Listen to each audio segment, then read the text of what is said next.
क्या भाग्य का लिखा मिट सकता है दोस्तों? हम सब जानते हैं, बचपन से हम सुनते आ रहे हैं, जो हमारे भाग्य में लिखा है वही हमें मिलेगा। और ये भी सुनते हैं कि हर एक पुरुष, स्त्री या बच्चा, सबका जन्म से ही उनका भाग्य रेखा निर्धारित हो जाता है। कई बार हम अपने जीवन में सफल होते हैं और कई बार निराशा हाथ लगता है। तो क्या सच में हमारा भाग्य पहले से ही निर्धारित है? लेकिन क्या यहाँ सच है? एक बार माता पार्वती और महादेव कैलाश में बैठे हुए थे। तब माता पार्वती ने भगवान शिव से कहा, प्रभु आप तो त्रिकालदर्शी हैं, कृपा आप मुझे ये बताइए कि क्या मनुष्य, देव, असुर, जीव जंतु सबका भाग्य जन्म से पूर्व निर्धारित कर दिया जाता है? तब महादेव कहते हैं, हर मनुष्य देव हो या असुर या जीव जंतु, सबका पुनर्जन्म के कर्म के हिसाब से और उनके द्वारा किए गए पुण्य या पाप से और बड़ों के साथ अच्छा या बुरा व्यवहार और उनका दूसरों की सहायता और अपने गुरु एवं माता पिता के प्रति आदर, सम्मान या निरादर से निर्धारित होता है। महादेव कहते हैं, पार्वती मैं आपको यमराज और उनका दूत और 2 बच्चों और उनकी बीमार विधवा माँ की एक कहानी सुनाता हूँ। फिर तुम तय करना कि क्या सब भाग्य में लिखा होता है या अपने कर्म से भाग्य को बदला भी जा सकता है। ये कहकर महादेव माता पार्वती को कहानी सुनाने लगा। एक नगर में एक पति पत्नी और उनके 2 बच्चों के साथ एक गरीब परिवार रहा करता था। एक दिन परिवार का मुखिया बीमार होकर मर गया। पति के गम में पत्नी बीमार पड़ गई। ऊपर से उन बच्ची की बातों को सोच सोच कर एक दिन उसकी तबीयत भी खराब हो गई और उनका आखिरी समय निकट आ गया। तभी यमराज ने अपने दूत को आदेश दिया कि जाओ, उस स्त्री का अंतिम समय आ गया, उसका प्राण ले आओ। यमदूत कहने लगा, प्रभु अगर आप उन बच्चियों को देखो, वे कितने छोटे हैं और उसका पिता पहले ही मर चुका है। अब अगर उनका माँ भी छीन लोगों तो वे किसके सहारे जिंदा रहेंगे? यमराज भारी आवाज में यमदूत को आदेश दिया, जल्दी जाओ और मेरे आदेश का पालन करो। मैं जो करता हूँ वो मनुष्य के हित में ही होता है। ये सुनकर यमदूत उस स्त्री का प्राण हारने के लिए निकल पड़ता है। जैसे ही यमदूत की नजर उस स्त्री पे पड़ती है, यमदूत देखता है एक छोटी बच्ची रोते रोते सो गया। दूसरी बच्ची अपनी माँ की स्तनों को मुंह लेकर सो गया।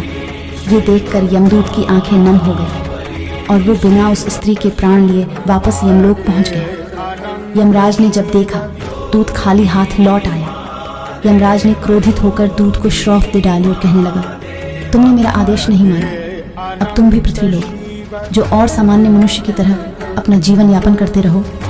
फिर दूत ने पूछा, यम मेरे वापस यमलोक आने का क्या कोई रास्ता नहीं है? यमराज कहता है, जब तुम अपने मूर्खता पर 3 बार हंसोगे ठीक, तभी तुम यमलोक वापस लौट सकते हो। दूत यमराज से क्षमा मांगकर उन्हें नमन करके पृथ्वीलोक के लिए निकल पड़ता है। एक मूची अपने बच्चों के साथ गर्म कपड़ा खरीदने जा रहा था। ये पागल कोई और नहीं, यमदूत है, जो उस स्त्री का प्राणदान के चलते अपना श्राप भोग रहा है। मोची चप्पल और जूते बनाने का और सिलने का कार्य करता और यमदूत उस मोची का हाथ बटा देता था। धीरे धीरे मोची की कार्चा आसपास के राज्यों में भी होने लगा, जिससे मोची खूब पैसा कमाने लगा और वे धनवान हो गया और मोची की आर्थिक स्थिति अच्छी हो गई। मोची और मोची की पत्नी ये जानता था, जब से ये व्यक्ति हमारे घर आया है तब से हमारा भाग्य ही बदल गया है। इस कारण से यमदूत को बहुत आदर सम्मान देता था। एक दिन शाम को पास के राज्य से एक सैनिक राजा के लिए एक बेशकीमती चमड़ा लाकर उस मोची को देता है और कहता है, देख मोची भाई, इस चमड़े का एक सुंदर सा जूता बनाना। मैं कल शाम को ठीक इसी समय आऊंगा। मैं एक बार और कह देता हूँ, इस चमड़े से जूता ही बनाना। अगर गलती से चप्पल बना दिया तो राजा मुझे और तुम दोनों को फांसी पर चढ़ा देगा।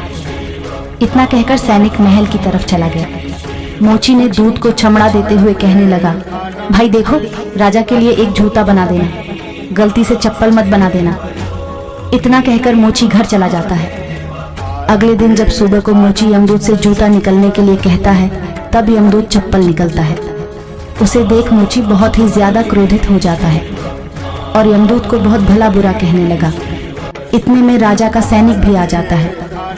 मोची सैनिक के पैर पकड़ने वाला ही था। उतने में सैनिक बोल पड़ा, अरे मोची भाई, राजा कल रात को सोते समय मर गया और मारे हुए राजा को जूता नहीं चप्पल पहनाया जाता है, इसलिए मुझे जूता नहीं चप्पल चाहिए, कृपा जल्दी करें। मोची ने हैरान होकर सैनिक को चप्पल दे दिया। चप्पल लेकर सैनिक चला गया। मोची रोते हुए यमदूत के पैरों में गिर गया और कहने लगा, है भाई, तुम्हें कैसे पता चला कि जूता नहीं चप्पल बनाना चाहिए? ये सुनकर यमदूत जोर जोर हंसने लगा। तब मोची ने मन ही मन सोचने लगा, मैं इससे कुछ कह रहा हूँ और ये है कि हंसे जा रहा है। फिर मोची कहने लगा, भाई जब भी कोई बड़ी अनहोनी होती है तब तुम हंसते क्यों हो?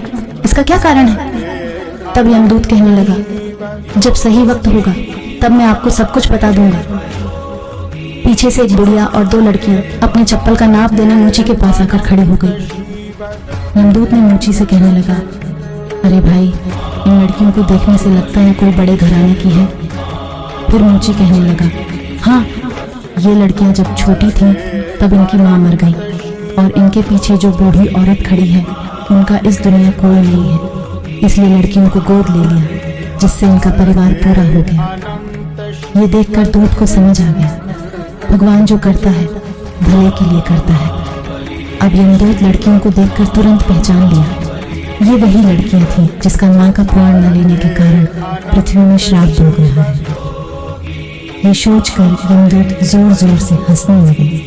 फिर मोची कहने लगा, भाई, इस बार तो तुम्हें सच बताना ही पड़ेगा।